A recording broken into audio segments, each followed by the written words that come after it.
Ahí. Buenas tardes para todos. Bienvenidos a nuestra sesión número 7 de este curso Teoría de la Actividad que nos ha conectado desde tantos lugares de América Latina y bueno, nos hemos conectado de hecho más lejos. Hoy nosotros estamos desde Bogotá, desde la Universidad Distrital, en la Cátedra UNESCO en Desarrollo del Niño, aquí 4 años a compartir espacios como estos y nos encanta que hayamos tenido la oportunidad de compartir estas 6 sesiones que pasaron y ahora esta séptima y octava que inician. Nos ha encantado conocerlos, aprender, tener la fortuna de escuchar todos estos saberes, experiencias y nuevos conocimientos que nos han compartido. Y hoy yo quiero presentarles al profesor Daniel Hernández Rodríguez, el profesor de institución de nuestra universidad. Viejito.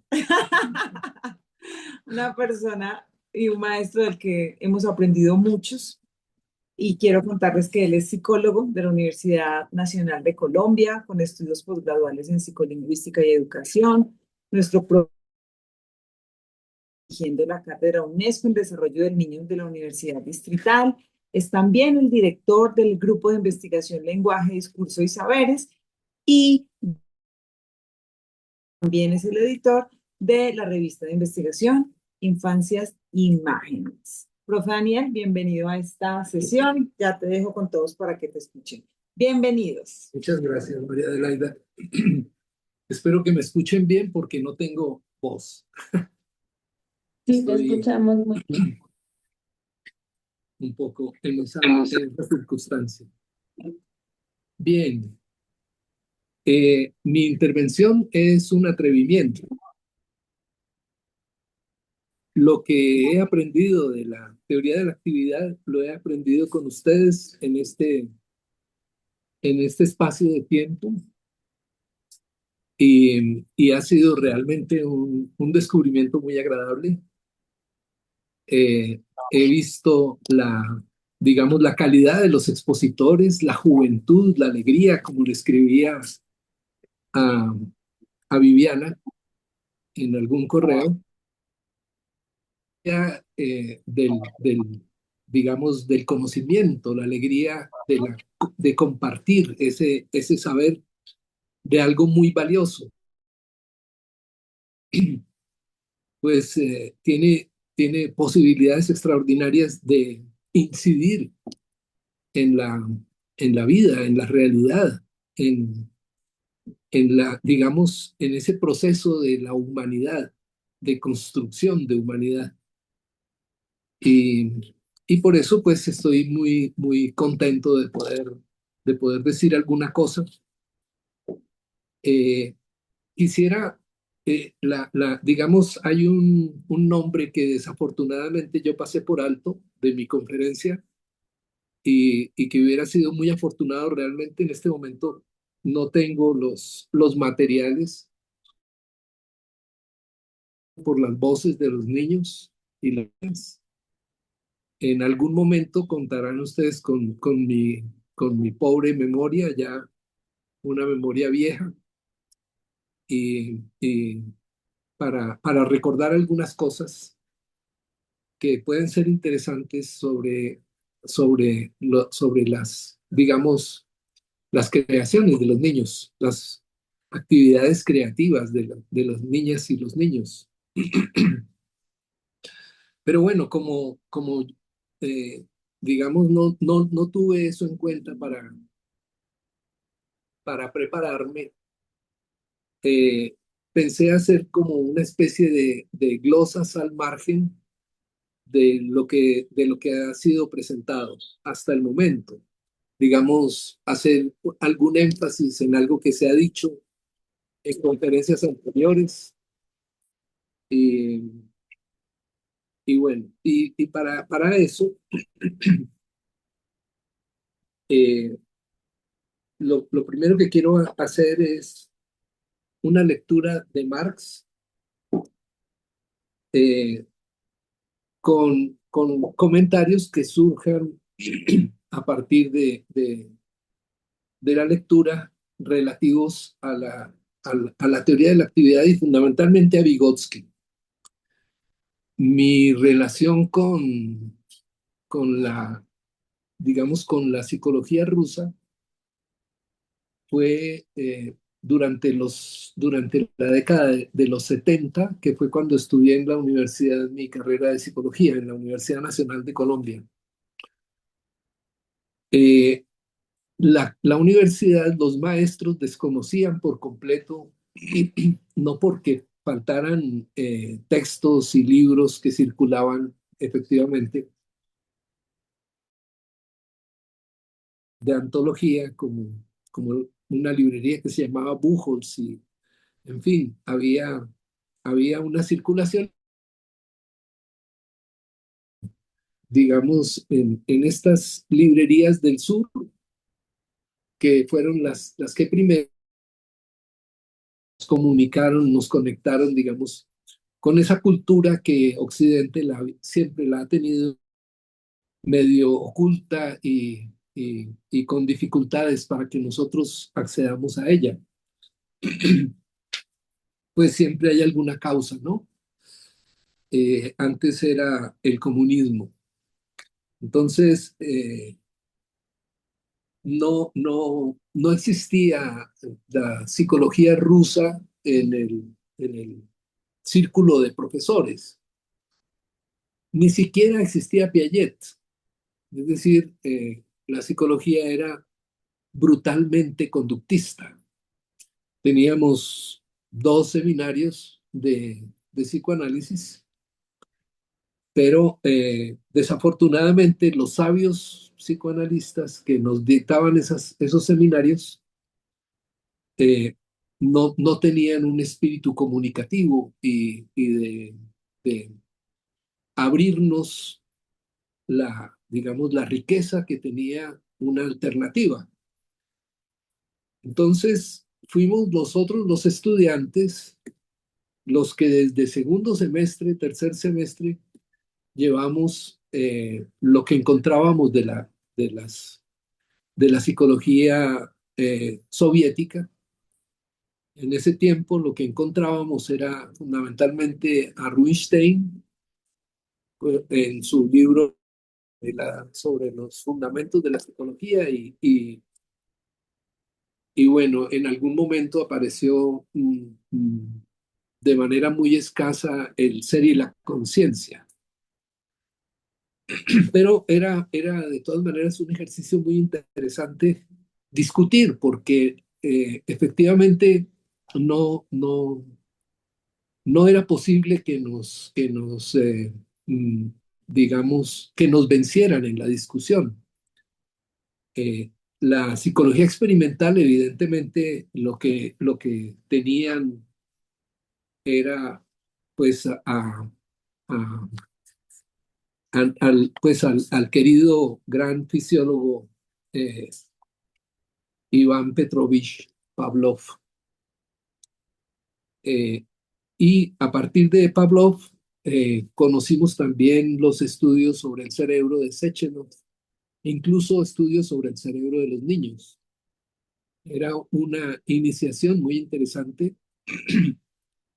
Nos volvimos un poco reflexológicos de la vertiente reflexológica, eh, a la que no combatía en absoluto ni mostraba, digamos, elementos de contradicción Rubinstein, ¿no? Rubinstein simplemente la incluía como un elemento de la, digamos, de la complejidad de problemas y de la psicología rusa.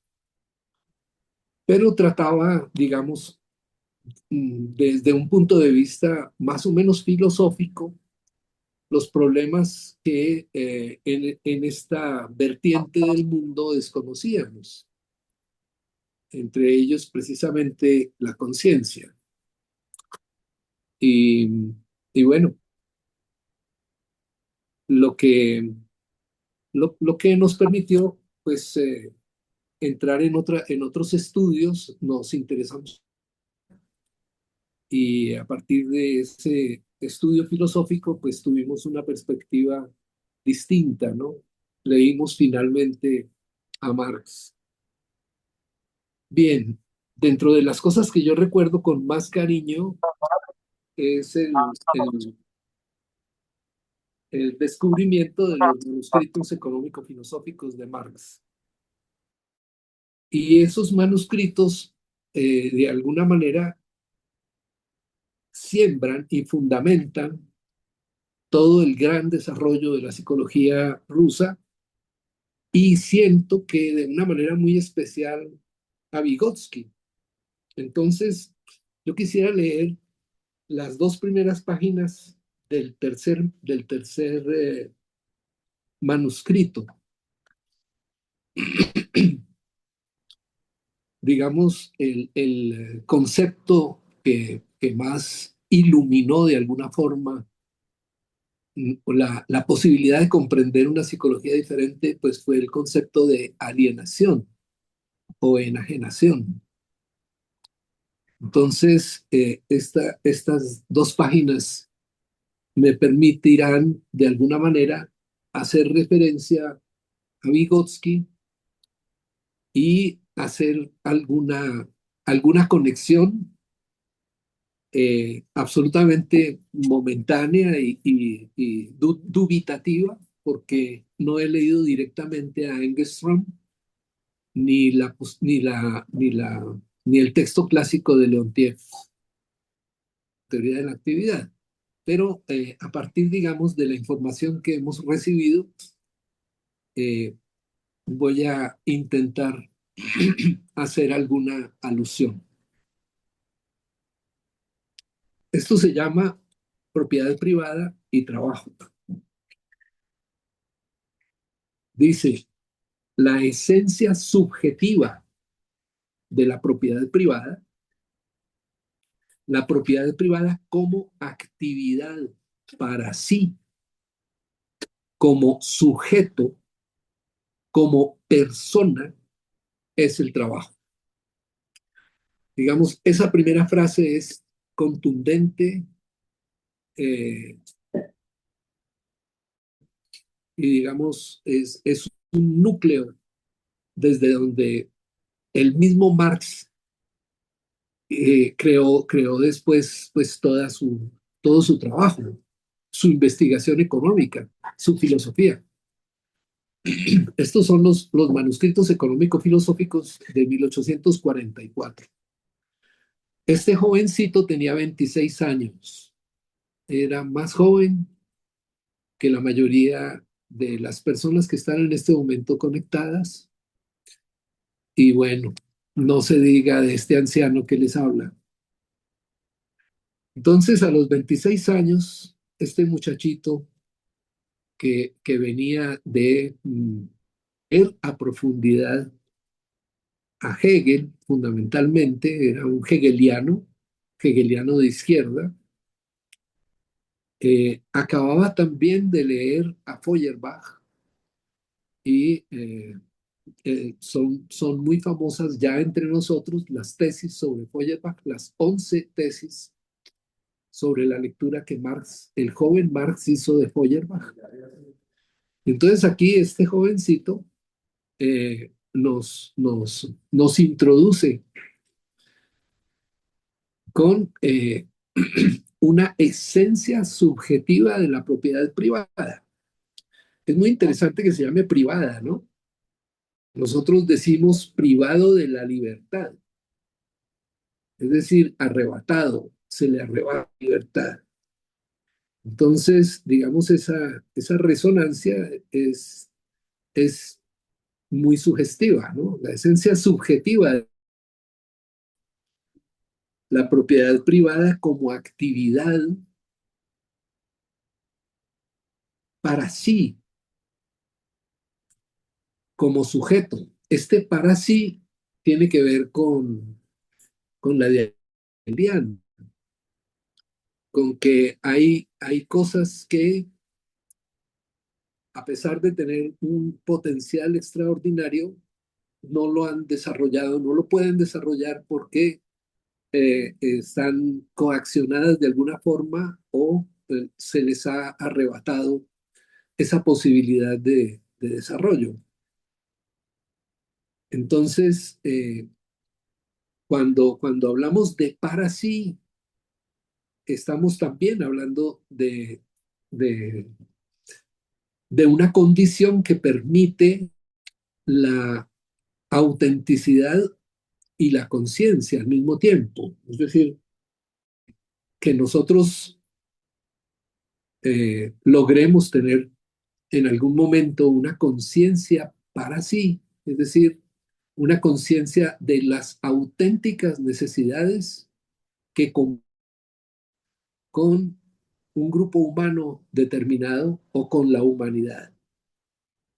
Entonces, en el momento en el que yo mismo me convierto en titular de esa necesidad, descubro mi necesidad real, no, no desarrollo mi actividad en función de una necesidad ajena, sino de una necesidad auténtica y esencial, humana, mía.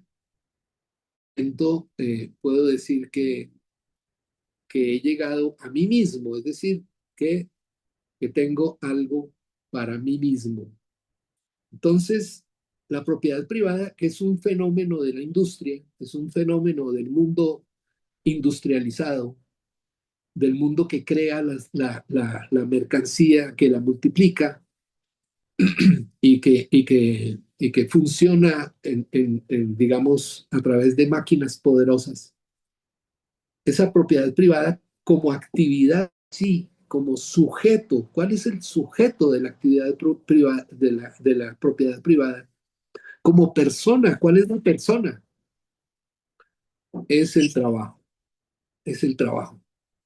Entonces, este jovencito está discutiendo con los economistas, con los sociólogos de este momento, con los filósofos, está haciendo la crítica de Hegel, estas tesis, este trabajo de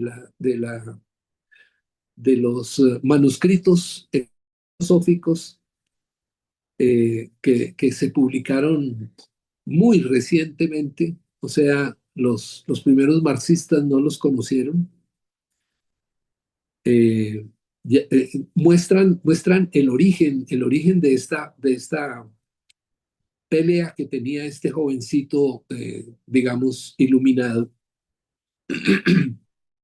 Entonces, es el trabajo. Se supone entonces que en la contradicción trabajo, propiedad privada, que es la dialéctica interna del sistema creado por la industria y la mercancía, en la parte dinámica, la parte revolucionaria, la parte subjetiva, es realmente el trabajo. Se comprende pues que solo la economía política que reconoció como su principio al trabajo, Adam Smith, la riqueza de las naciones, que no vio ya en solamente una situación exterior al hombre, la propiedad como cosas, como edificios, como máquinas, como dinero en los bancos, ha de ser considerada tanto como un producto de la energía y movimientos reales de la propiedad privada, la energía y el movimiento reales de la propiedad privada, es decir, los que producen la riqueza en el mundo de la propiedad privada, evidentemente son los trabajadores que ponen su mente, sus músculos, su presencia, su inteligencia en la producción. Es decir, ellos son realmente los que mueven el mundo, cuanto como un producto de la industria moderna.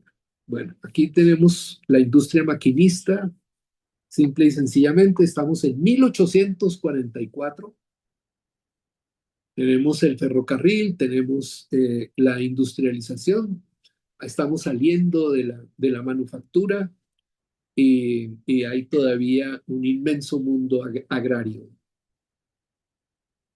De la misma forma que la economía política, de otra parte, ha acelerado y enaltecido la energía y el desarrollo de esta industria y ha hecho de ella un poder de la conciencia, Adam Smith, Adam Smith. Entonces, digamos ya, los primeros que descubren la dinámica interior y la parte revolucionaria, es decir, la parte creadora, la parte fundamental, evidentemente son estos economistas, Smith y Ricardo fundamentalmente, pero en este caso Adam Smith.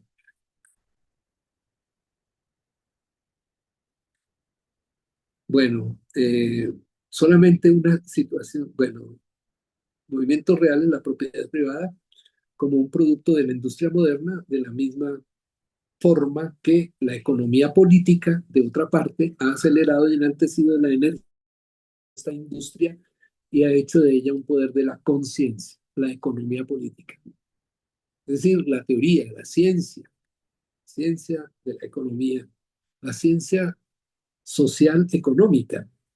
Ante esta economía política ilustrada que ha descubierto la esencia subjetiva de la riqueza de la propiedad privada, aparecen como adoradores de ídolos, como católicos, los partidarios del sistema dinerario y mercantilista.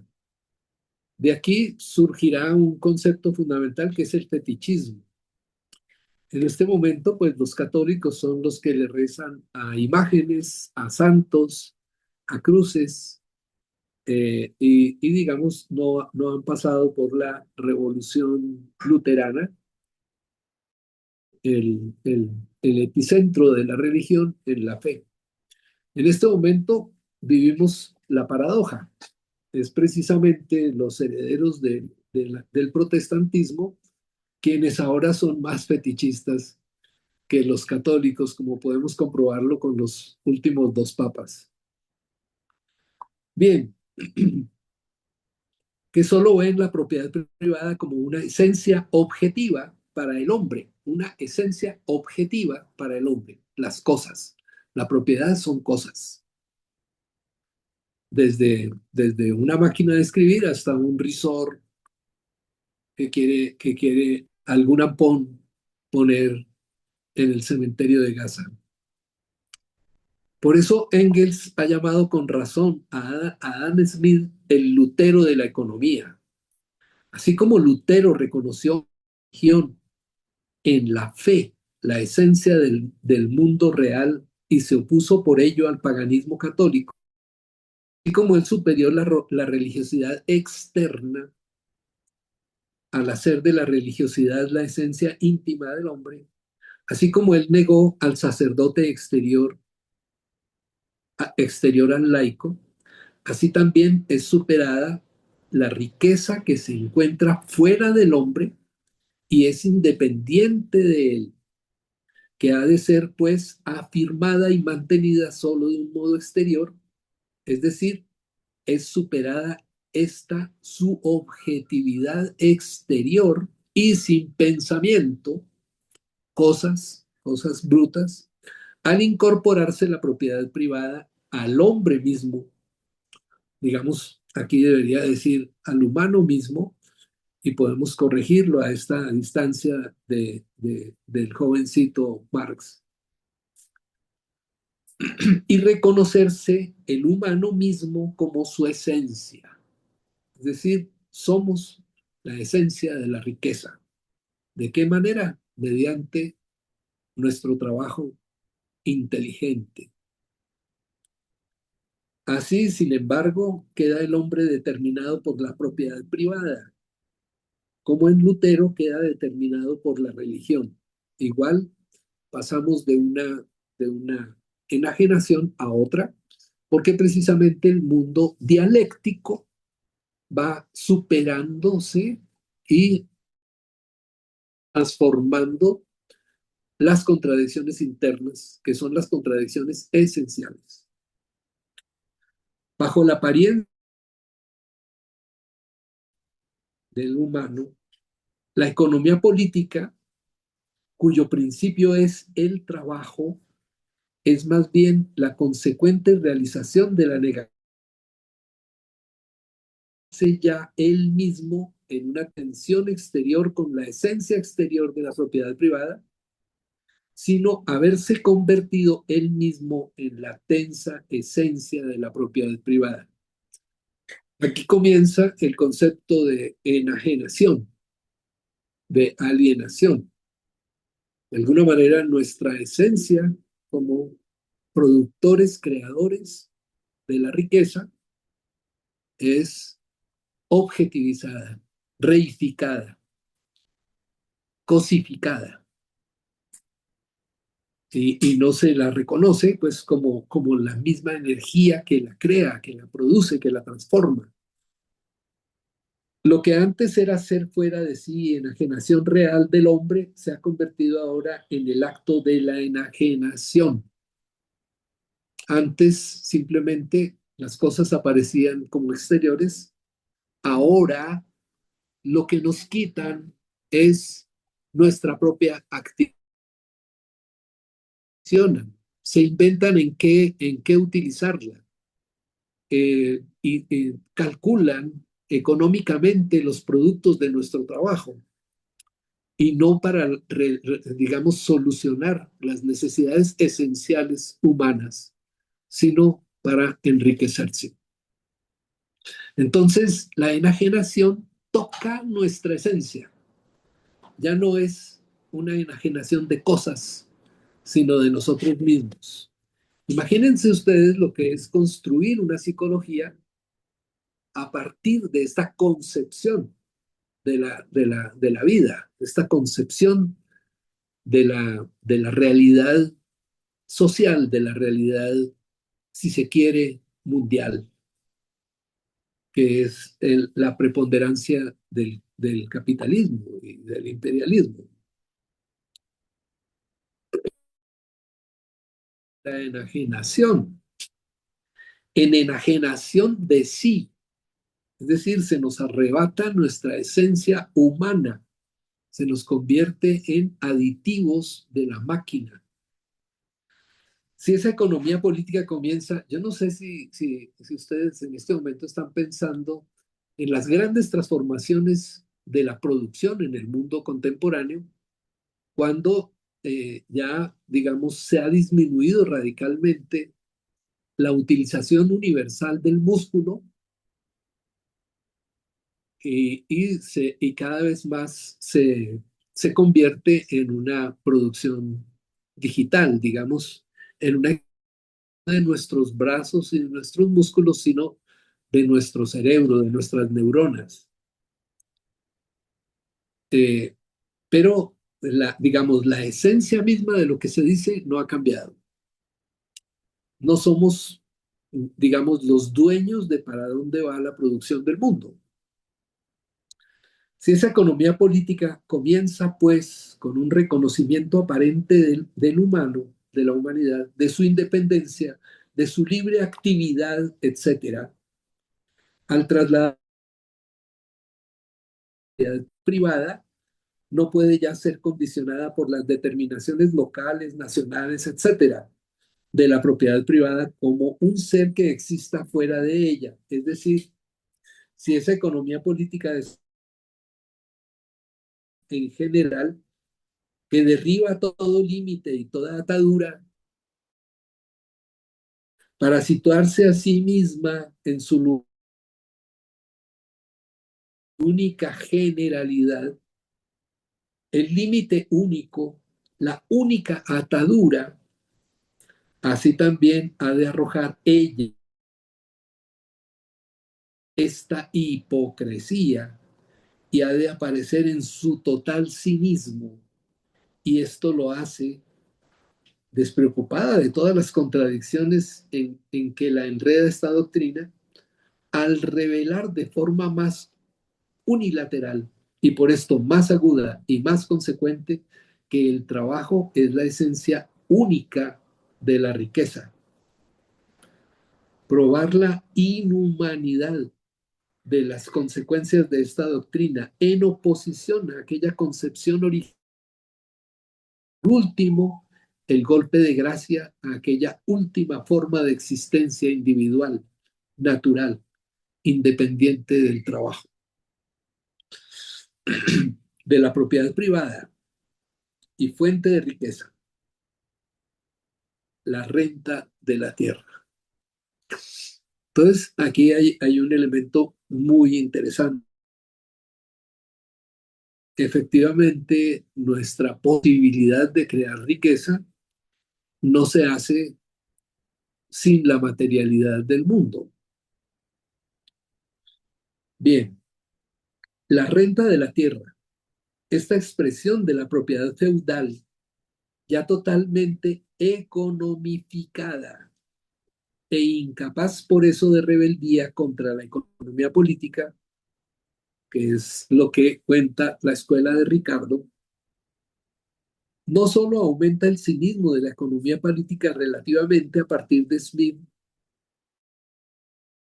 Mill, etcétera, en la medida en que en estos últimos se les ponen ante los ojos de manera más desarrollada y llena también también positiva de contradicciones y llena de contradicciones las consecuencias de la industria.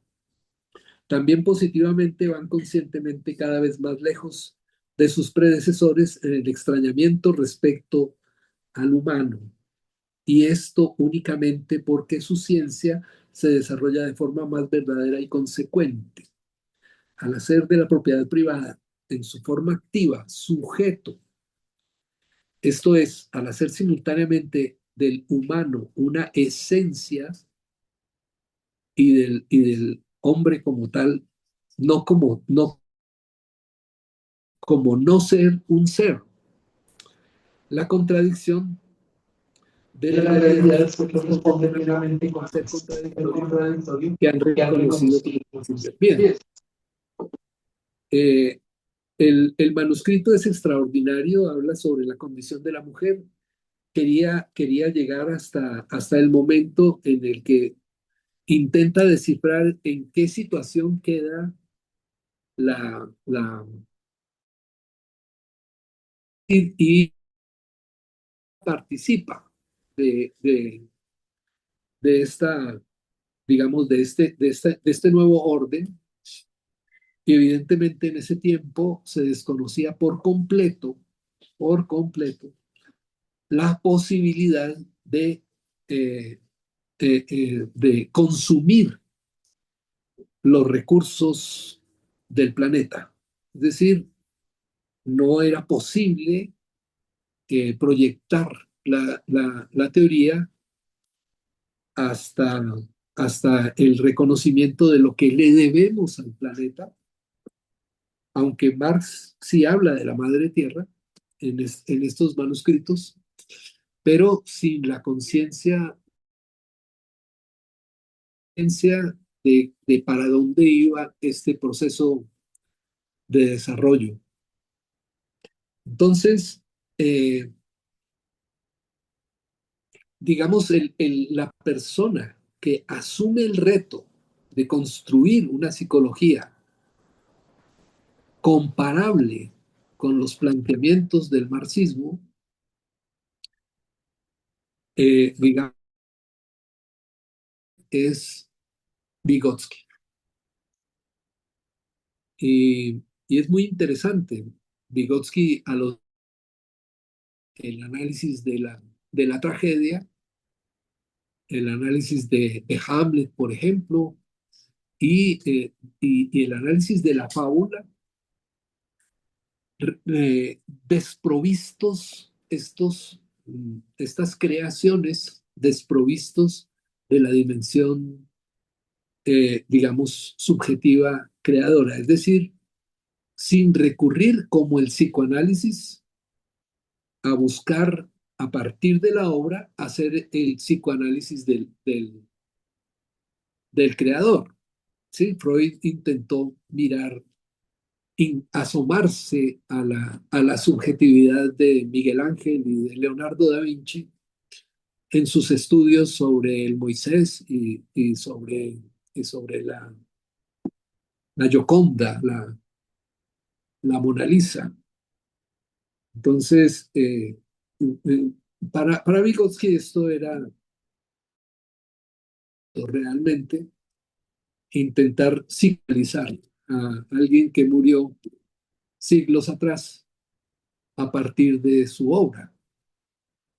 Entonces descubrió de la creación estética, de la creación literaria.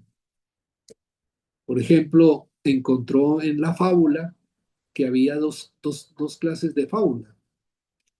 Y esto es muy interesante para quienes trabajamos con los niños e incluimos como un elemento muy rico de la literatura infantil, pues el gran acervo de la fábula del mundo, de las fábulas del mundo.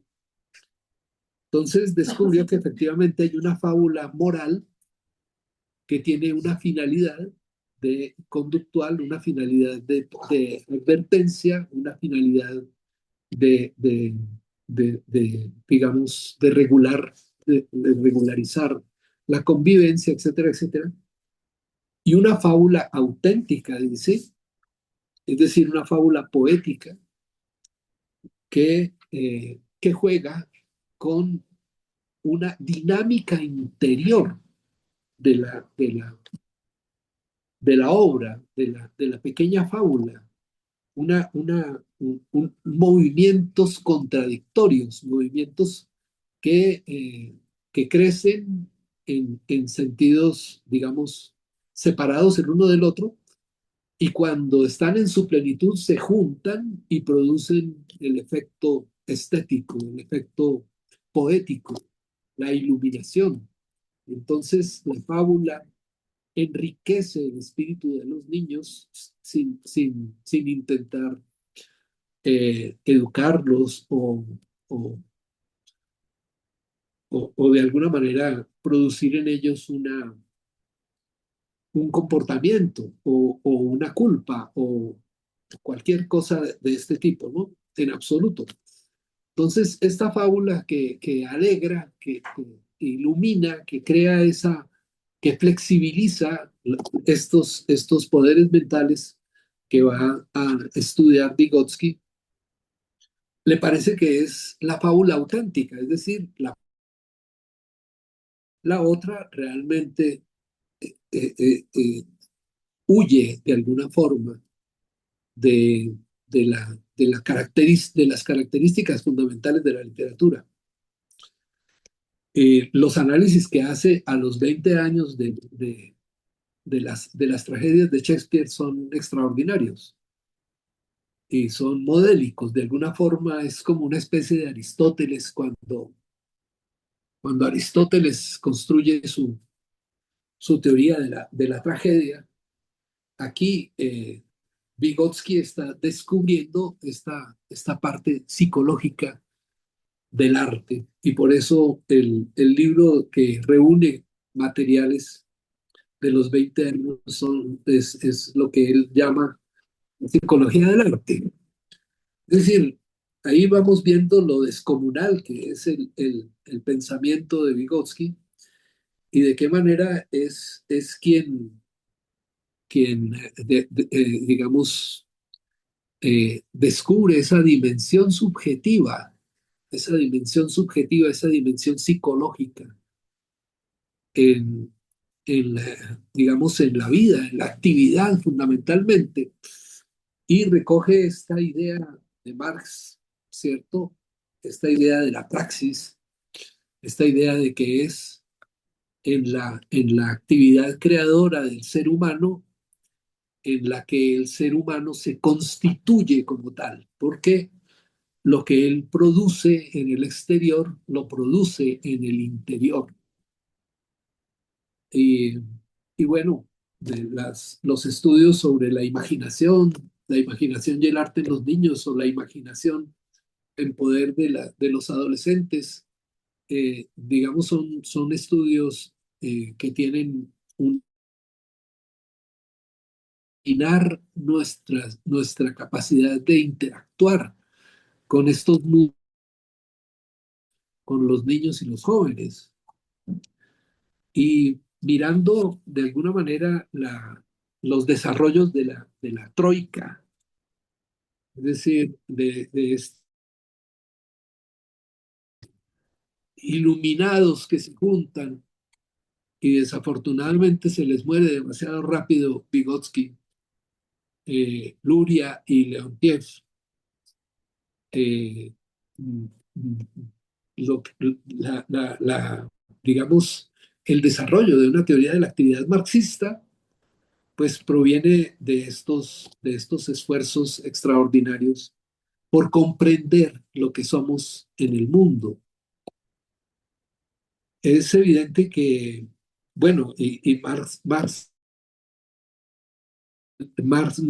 muestra cómo nuestros sentidos humanos son producto de la historia, de la historia de la actividad humana, de la industria, de la creación humana, y de alguna manera podemos entender que cuando hablamos nosotros, estamos tomando una posta que surgió no se sabe cuándo, hace 300.000, 500.000 años, no tenemos idea, de los creadores de un lenguaje articulado, de los creadores de la palabra. Provenimos de ellos. Sí, mirado, digamos, con el sentido de la investigación como sospecha, tendríamos que mirar que ese descubrimiento de la palabra tiene que coincidir con una revolución en la forma de vida y en la forma de producción que se extendió a todo el mundo. Es decir, tuvo que haber habido un proceso de acercamiento a esa gran revolución del Neolítico,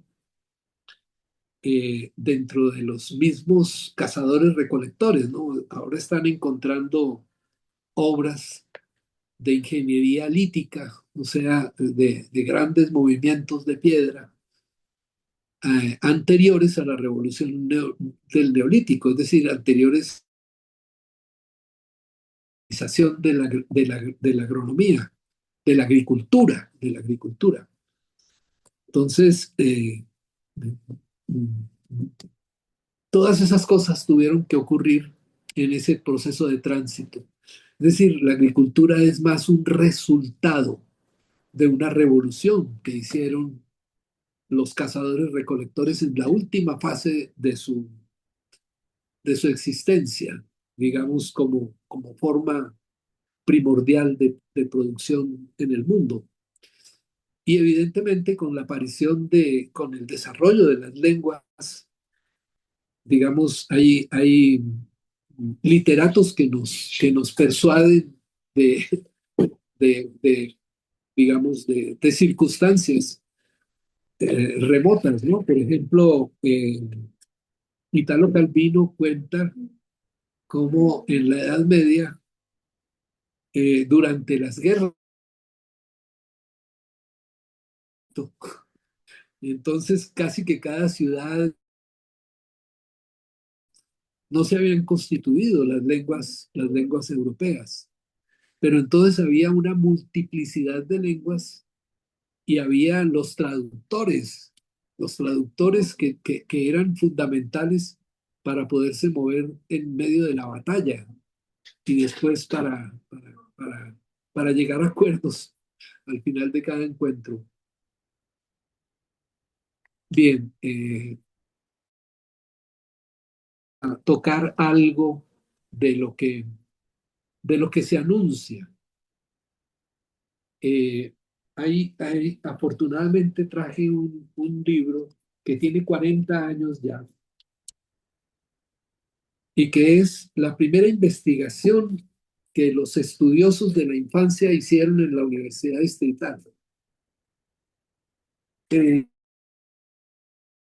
de la primera licenciatura en primaria, donde estudiaban solamente maestros en ejercicio y maestros oficiales, digamos, en ejercicio. Eran los únicos que estudiaban la licenciatura porque ninguno era licenciado. Todos tenían una formación o en bachillerato pedagógico o eran normalistas. Entonces, para la licenciatura, las primeras, eh, las primeras cohortes de la licenciatura en primaria tuvieron como director del área del niño, porque tenía un área que era el área del niño, a Virgilio Crespo,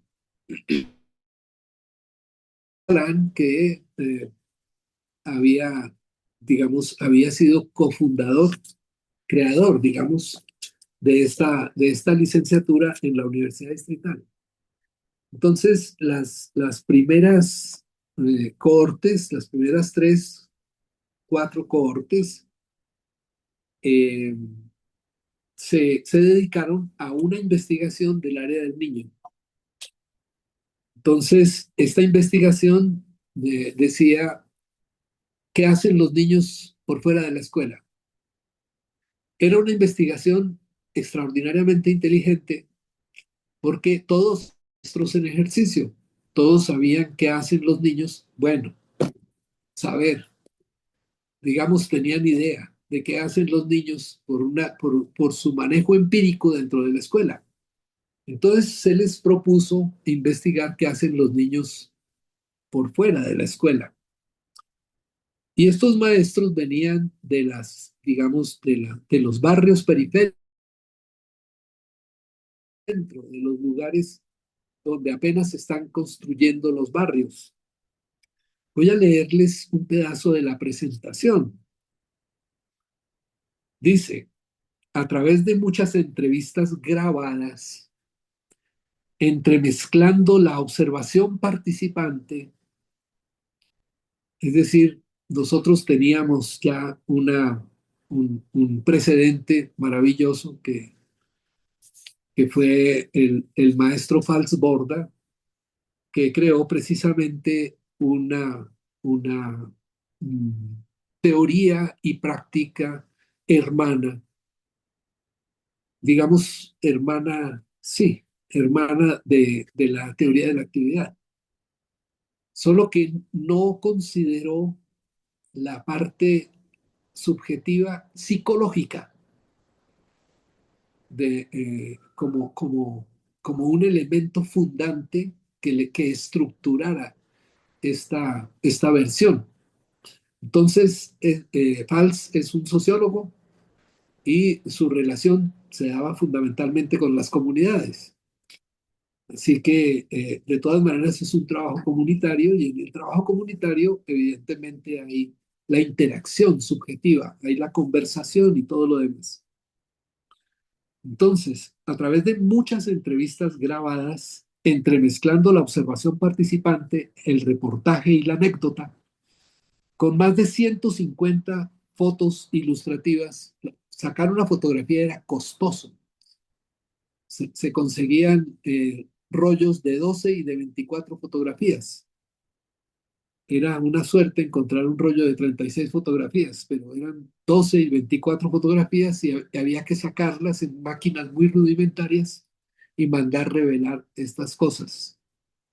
Entonces se entiende que fueran solo 50, 150, con mucho orgullo para incluirlas en el libro, ilustrativas y otros registros de un largo trabajo de campo.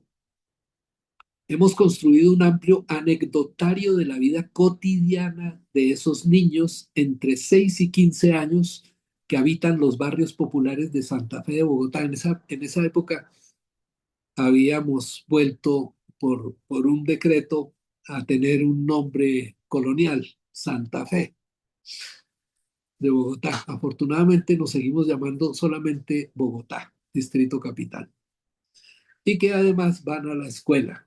Entonces, ¿qué hacen los niños por fuera? La información se recolectó entre 1984 y 1987, al ritmo lento de nuestros talleres del área del niño, talleres de clase, pues, dentro de un trabajo investigativo y de formación que hemos dirigido desde la Universidad Distrital de Bogotá con maestros en ejercicio, alumnos del programa de licenciatura en educación primaria. Durante este periodo participaron de nuestros talleres 234 maestros y se produjeron 100 informes, varios de estos convertidos en materiales sonovisos y similares. 50 de estos, en los que participan unos 140 maestros, han quedado en mayor o menor medida involucrados en la... Tenemos noticia, por lo menos, de 50 de ellos, donde participaron 140 maestros. El proceso de selección, organización y sistematización de toda la información recolectada y finalmente distribuida en 10 capítulos ha sido un paciente trabajo de hormiga al interior de cada uno de los informes parciales. Debemos subrayar que hemos alterado los títulos. Bueno, intervinieron de alguna manera las voces de los niños. Entonces dice que, por ejemplo, un niño hacía un relato y le ponía un título y para generar una especie de categorías, y entonces le cambiaron los nombres a algunas de los relatos infantiles. Intervinieron la redacción y el orden. Eh, bueno, y el estilo. De alguna manera le hicieron corrección de estilo de la descripción con el propósito de lograr. Eran, digamos, dificultades de entonces en el sentido de la valoración del material auténtico, ¿no? Asimismo, hemos omitido zonas informantes, pues algunos eran delicados, pero hemos sido sumamente escrupulosos en mantener fielmente la información textual en su fuente original. Bien, entonces imagínense ustedes todo lo que dice aquí en la introducción, me parece de una sabiduría especial, pues.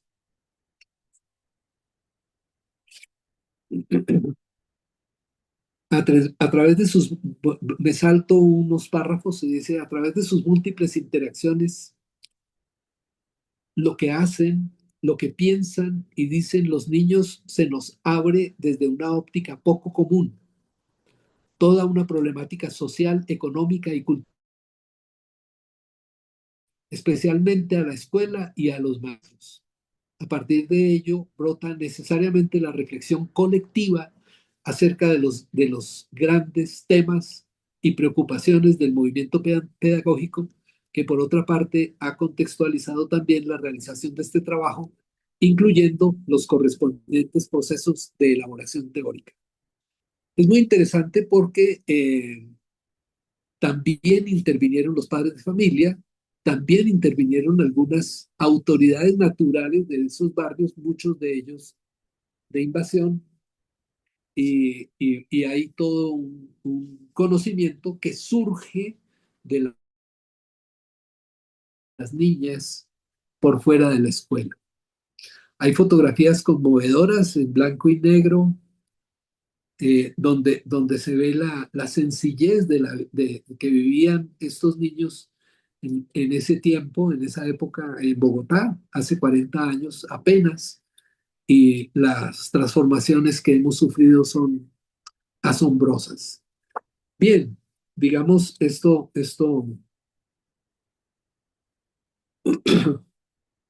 un niño que por ejemplo, trabaja con su papá montando llantas. Tiene 12 años y cursa cuarto de primaria. Ayuda en el según él dice, esto lo hace desde que tenía 3 años. Ahora que está en la escuela, este trabajo lo realiza los viernes. Digamos, Sí, claro. Sí, es las 6. hasta el 5. Bueno, eh, sí, está este niño y ¿cómo se despincha una llanta? Primero sacamos el aire, luego pasamos el despegador y se saca la manguera neumático con las palancas, se echa aire para revisar, luego se pasa el agua y ahí hace burbujitas, etcétera. Son las voces de las niñas y los niños desde la primera experiencia que se tuvo en esta universidad en formación de maestros de primaria. Bueno, mi temerosa intervención en este medio que desconocía y que me parece extraordinariamente rico. He hecho un dibujito de los triángulos de, eh, ¿cómo es que se llama? Bueno, Los de Engström no, sí, un dibujo digamos, sobre la base del nudo, eh, de la figura matemática que trabaja Lacan, el nudo, bueno, se me olvidó. En todo caso, en este dibujito están, es que incluso se trasluce por detrás la imagen.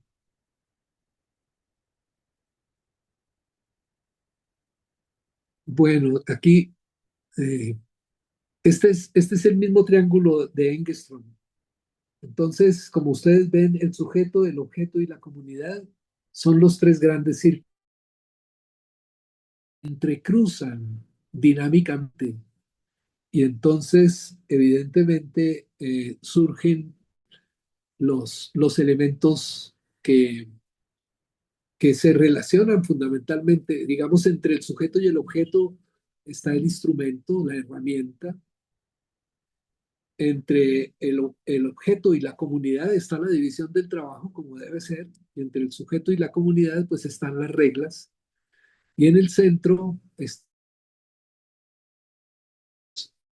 la actividad sería entendida como el encuentro de estos tres grandes actores, y en su dinámica se crean en los espacios que se crean en el nudo Borromeo, están los elementos que constituyen la dinámica. Es un juego simple y sencillamente con todo el respeto del mundo y para introducir un elemento curioso.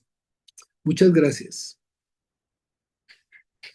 Profe, gracias. Bueno, yo entro aquí en esta partecita para compartir que se va a desarrollar la actividad en grupos que venimos teniendo pues como cada semana estos subgrupos. Entonces, profe, voy a compartir. Este cuento se los vamos a enviar también al WhatsApp para que en grupos también lo tengan. Y seguramente de Anthony Brown. Ahí vemos a Willy, nuestro futbolista, que no es gratis que hoy estemos con un futbolista como a Willy le gustaba mucho el fútbol, pero había un problema. Él no tenía botines, no tenía dinero para comprarlos. Willy iba con mucho entusiasmo a los entrenamientos semanales. Corría y perseguía y marcaba, pero nadie le pasaba la pelota. Nunca lo escogían para el equipo. Una noche, cuando Willy caminaba de regreso a casa, al pasar por la vieja pastelería, vio a alguien que peloteaba con un balón. El desconocido vestía una antigua de Willy solía usar, según él recordaba, y jugaba bien, muy bien. Willy se quedó observando un rato y cuando el balón llegó hasta él, lo pateó de regreso. Jugaron juntos en silencio, pasándose la pelota. Entonces el desconocido hizo algo inesperado. Se desató sus botines, se los quitó y sin decir una sola palabra, se los dio a Willy. Con asombro. Cuando levantó la vista, no había nadie. Con mucho cuidado de no pisar ninguna raya en su casa, los limpió y los lustró hasta que se vieron como nuevos. Contando cada escalón. 16. Se lavó muy bien las manos y la cara. Se cepilló los dientes durante 4 minutos exactamente. Se puso la pijama, siempre la parte de arriba primero, siempre con los 4 botones abrochados. Usó el baño y brincó a su cama. Tenía que estar en la cama antes de que dejara de correr el agua del excusado porque ¿qué podía sucederle si no lo hiciera así? La mañana repetía todas estas rutinas al revés, cada mañana.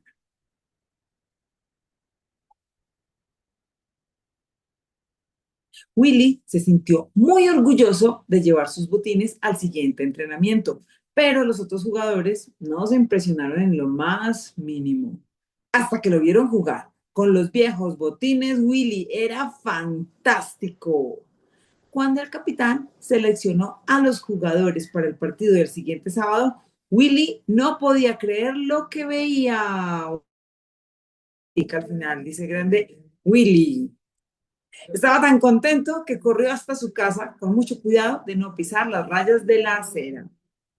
Todos los días Willy se ponía sus botines y practicaba sus tiros, burlaba, pasaba y cabeceaba. Lo hacía cada vez mejor y mejor. Willy estaba seguro de que sus botines eran mágicos. Todas las tardes Willy se ponía sus botines y regresaba a la vieja pastelería. Había algo familiar en el desconocido que hacía que Willy quisiera volver a verlo, pero él nunca estaba allí. La noche del viernes, Willy cumplió su rutina antes de acostarse.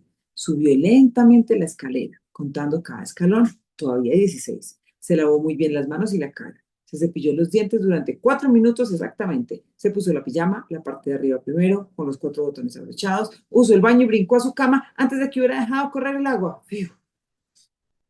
Pero Willy estaba demasiado excitado para conciliar el sueño. Finalmente cayó dormido, intranquilo, soñando en desastres. A la mañana siguiente se despertó sobresaltado. Eran las 9:45 y el encuentro empezaba a las 10. Brincó de la cama, se puso rápidamente su ropa, corrió escaleras abajo y salió volando por la puerta. Willy corrió todo el camino hasta el campo de fútbol.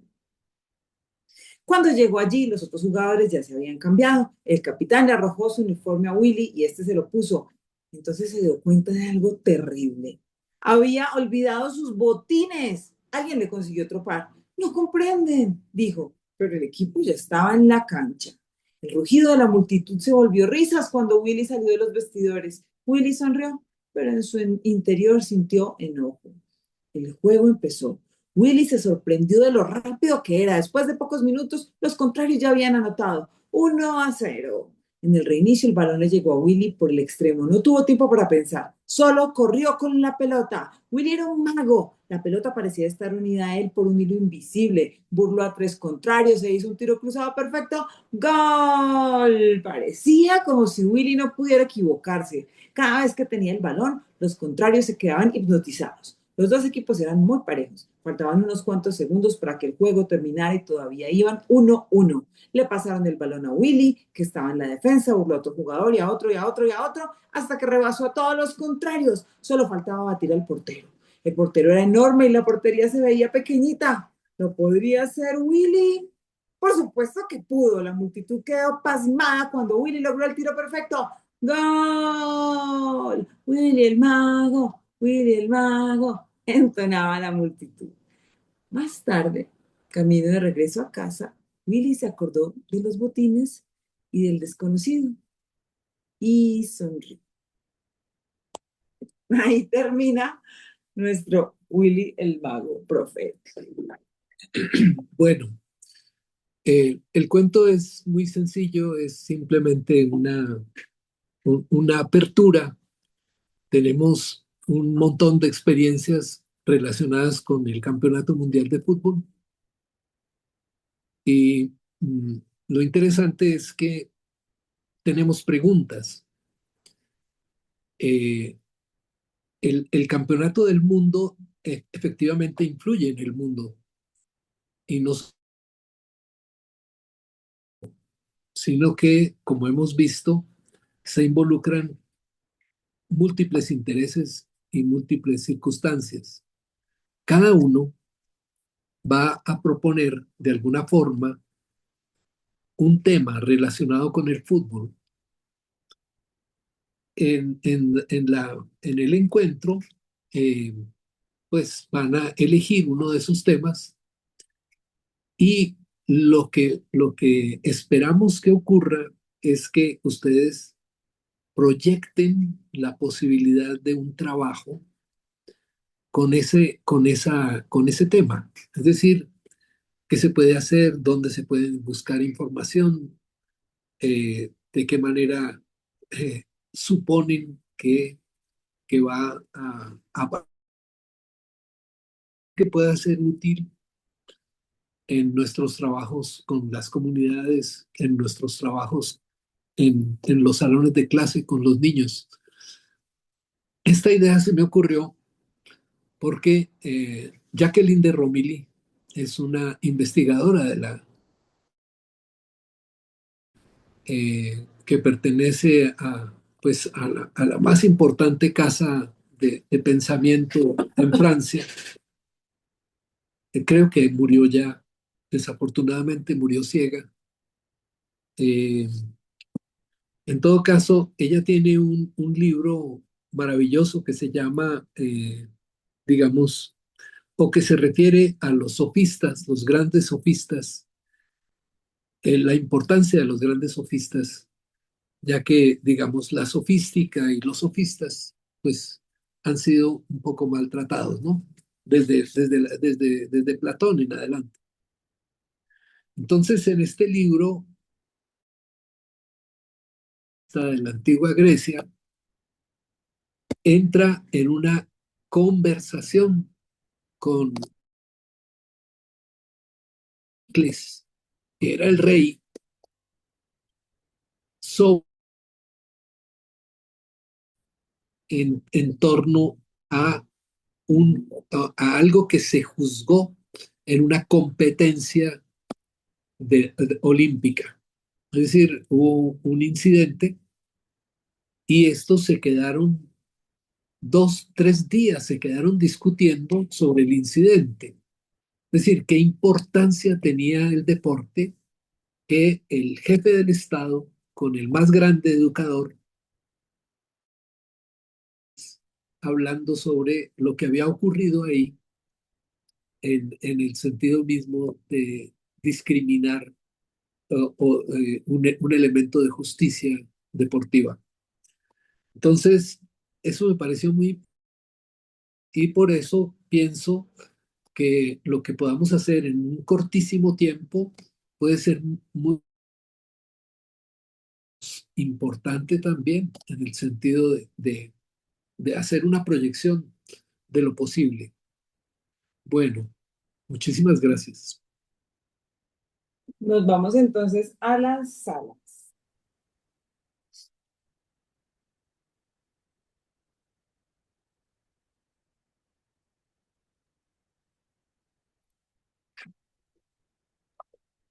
Gracias, Daniel. María Adelaida, ¿cuánto tiempo estaríamos en las salas? 10 minutos. Listo. Mentiras, nos toca menos, como 8 minutos para alcanzarnos a encontrar. Ah, bueno, 10. Listo, listo. Nos vamos 10. Sí, claro.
¿Quienes están acá tuvieron problemas con ingresar a las salas?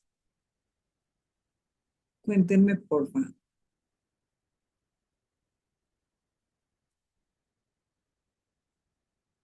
Yo creo que fueron. Ujú.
Ey, ey.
Ya estamos regresando, listo.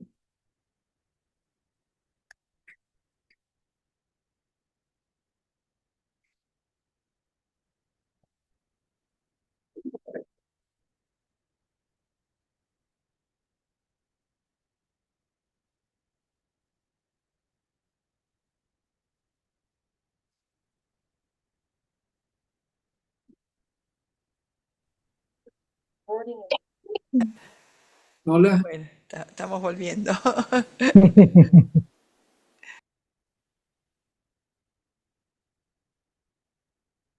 Daniel, creo que tienes el micrófono silenciado. Sí, ahí está. Ya.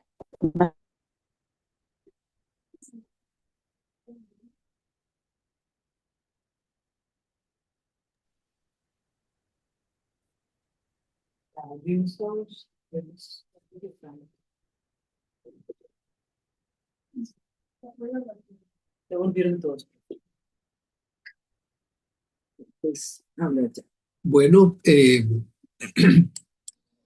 pues quien quiera puede comentar lo que ocurrió en su reunión,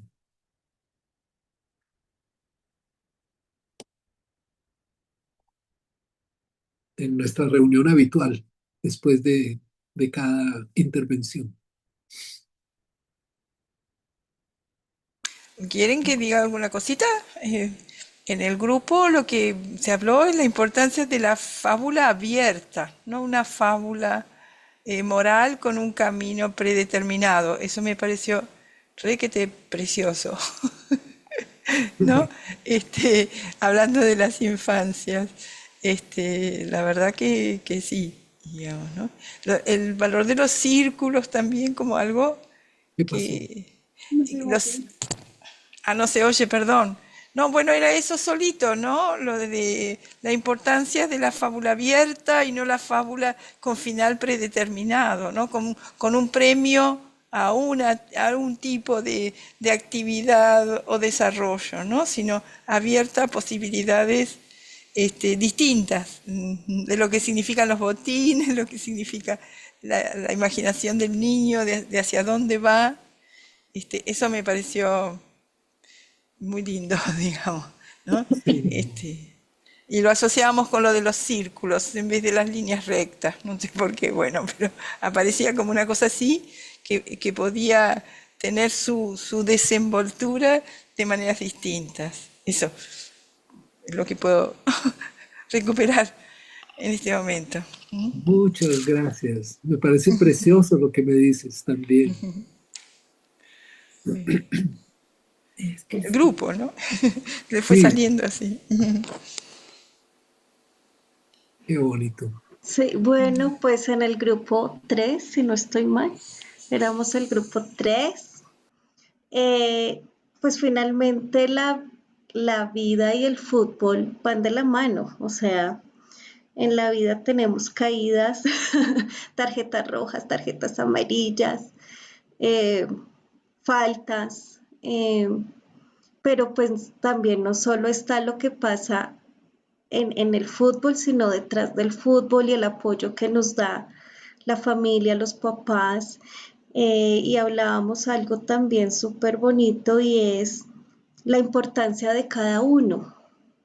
Sí, la importancia del arquero y del delantero y del defensa, o sea, en la vida todos también somos importantes, el profe es importante, el zapatero es importante, el panadero, y en el fútbol también, ¿sí? A pesar que a veces le damos como más apoyo o más visibilidad a unos, eh, todos hacemos parte de la sociedad y todos nos engranamos para hacer que esto funcione. Entonces el fútbol de una otra manera es eso, ¿no? Y la disciplina que hay que tener y los propósitos y el enfoque, porque también es psicológico, o sea, no es el fútbol no es solo algo físico, sino también todo lo que va adentro y mentalmente lo que puede hacer. Entonces, eh, como a grosso modo del grupo 3 pues comparto estas reflexiones, me faltan más, pero pues como para dejarle la palabra a otro grupo.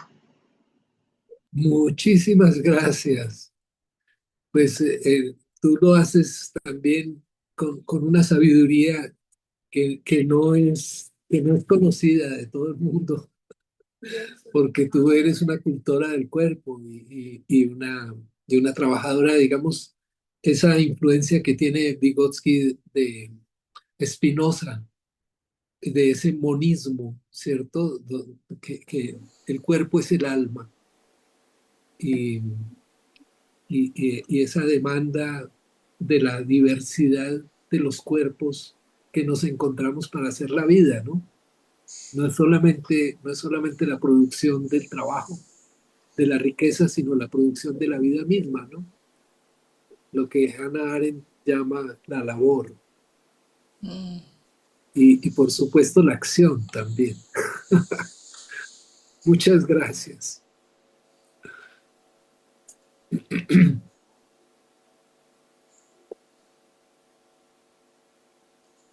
Bueno, yo comparto brevemente lo que dialogamos nosotros. Nos fuimos un poco con la idea de Willy, y luego vimos como algunos ejemplos de ideas o de figuras inspiradoras, como el portero Bociña, como un comentarista que sube una montaña, y cómo también a través del deporte se van conociendo otras formas, ¿no? Y se habla de otros temas que están vinculados al deporte, pero que hay, como veíamos, bueno, dos propuestas, ¿no? Esta idea esta sorpresa que da la vida de cuestiones inesperadas y que se presentan como éxito, ¿no? Ya sea el portero que reinicia una historia a los 40 años, ¿no? Que se supone que no debería de ser. Y el comentarista que subiendo una montaña describe y de repente es un niño que ahora tiene eso, ¿no? Entonces, como estos fenómenos también hablan de como esa realidad que existe a pesar de todas las dificultades que hay alrededor, ¿no? Sí, sí, hemos vivido dramas del fútbol últimamente, ¿no? Los distintos países que estamos aquí hemos vivido dramas muy intensos en los partidos, es decir, y hemos sido de alguna manera es decir, es real, es la presencia de la identidad, es la presencia de la, sí, de una cultura en el terreno. Precisamente se suspendían todas las guerras en Grecia en el momento de las Mm, Olimpiadas. qué bárbaro. Se disputaba el honor, y algo de eso nos llega a pesar de las intervenciones, de las intervenciones nocivas y macabras de los políticos, ¿no? Algo de esa pureza vivimos las personas que acompañamos a nuestra selección. Sí, qué lindo, qué lindo. Muchas gracias, mi hermano. Y muchas gracias al grupo que representas. Con gusto. Gracias, profesor, también. Qué bien.